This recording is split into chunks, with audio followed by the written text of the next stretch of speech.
kids. Today, let's learn a little bit about what it might be like to be an astronaut. I have a book called What It's Like to Be an Astronaut. I'll read you some of it. It's a rather long book, so I might not read the whole thing, but I'll read you parts of it. Andrew races out on the runway and into his mother's arms. He presses his head against her blue overalls. "Welcome home, Mom," says Andrew. "I missed you." For the past week, Andrew's mom has been traveling in space. Jenny Block is an astronaut. "It's great to see you," she says. "We had a wonderful trip, but I love coming home to Earth and to you."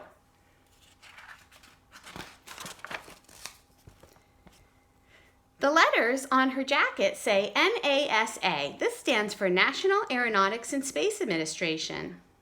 This is where Jenny works. Jenny has worked for 3 years to become an astronaut. She hopes to make many space trips. Jenny also hopes someday she'll get a chance to walk on another planet.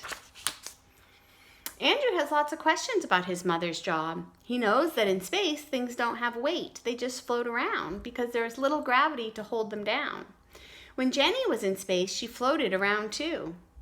"What's it like to be weightless, Mom?" asks Andrew. "It's fun," answers Jenny. "It's easy to move and it's easy to work."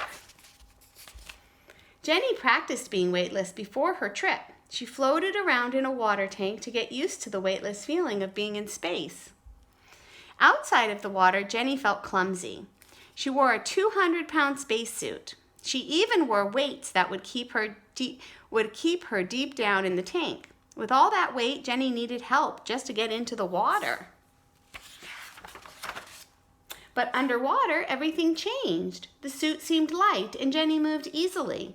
She was even able to float into a model spacecraft at the bottom of the tank. Jenny spent many hours underwater. The model was small and crowded, just like a real spacecraft. Once Jenny was used to working in the model, she knew she'd feel right at home on a real spacecraft. "How do you sleep in space?" Andrew wants to know. Jenny smiles. "It's easy to sleep in space. We zip ourselves into special sleeping bags that hold us still. If we didn't use sleeping bags, we'd just float around the cabin." "Did you ever try that?" asks Andrew. "No," Jenny says, "but once I slept upside down, hanging from the ceiling, and it felt fine." Andrew laughs. He thinks of his mom hanging upside down like a possum. That's so silly, right? All right, the next part of the book is going to be about how they eat and drink in space, and I'm going to save that for next time when we learn more about space food. So it'd be pretty fun to be an astronaut and be able to float around in space, don't you think? Today, you get to make your own astronaut puppet. So in your bag, you have a paper bag, a paper plate. You also have a blue cellophane piece of paper and some astronaut cutouts. So this is the front of your puppet, and feel free to color it with crayons or markers.